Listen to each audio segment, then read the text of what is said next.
Hello అండి. ఇవాళ నేను మీకు సింపుల్ అండ్ టేస్టీగా ఇంట్లోనే డేట్స్ కేక్ ఎలా చేసుకోవాలో చూపిస్తాను. ఈ డేట్స్ కేక్‌లో నేను ఎటువంటి మైదా కానీ, షుగర్ కానీ, ఎగ్స్ కానీ వాడటం లేదు. దీనికి ముందుగా ఒక కప్పు డేట్స్‌లో హాఫ్ కప్ హాట్ మిల్క్ వేసి నానబెట్టుకోండి. తర్వాత 1/3 కప్ పెరుగు, అలాగే 1/4 cup milk, 1 teaspoon baking powder, అలాగే 1/4 teaspoon baking soda, 1/4 cup walnuts, 2 tablespoons dates ముక్కలు, అలాగే 1 కప్ వీట్ ఫ్లోర్ తీసుకోండి. తర్వాత మీకు కానీ దాల్చిన చెక్క పొడి ఇష్టమైతే దాల్చిన చెక్క పొడి కూడా వేసుకోవచ్చు.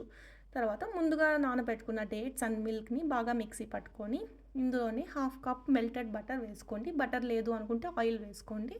ఇందులోనే మిల్క్ అలాగే పెరుగు వేసి బాగా కలుపుకోండి.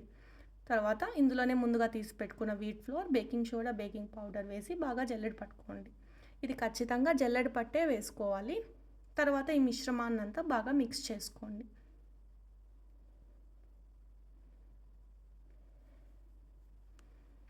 ఇలా బాగా మిక్స్ అయిన తర్వాత ఇందులో ముందుగా తీసి పెట్టుకున్న వాల్నట్స్లో సగం వేసేయండి. అలాగే డేట్స్ ముక్కలన్నీ ఇందులోనే వేసుకొనేయండి. వేసుకొని బాగా కలుపుకోండి. ఇప్పుడు ఒక కేక్ టిన్లో బటర్ రాసుకొని అందులోకి ఈ మిశ్రమాన్నంతా వేసేసుకోండి. తర్వాత దీనిపైన వాల్నట్స్తో టాపింగ్ చేసుకొని 180 డిగ్రీస్ ప్రీ హీటెడ్ ఓవెన్లో 40 మినిట్స్ వరకు కుక్ చేసుకోండి. తర్వాత ఇలా టూత్ పిక్ గుచ్చి చూస్తే ఏం అంటుకోకుండా వచ్చిందంటే మన కేక్ బాగా కుక్ అయిపోయినట్లు.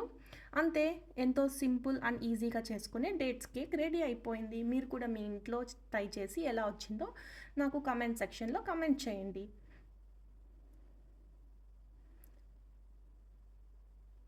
ఇంకెందుకు ఆలస్యం, మా ఛానల్ని లైక్ చేయండి, షేర్ చేయండి, సబ్స్క్రైబ్ చేయండి. ఇంకెన్నో ఇలాంటి వీడియోస్ కోసం బెల్ ఐకాన్ని తప్పకుండా ప్రెస్ చేయండి.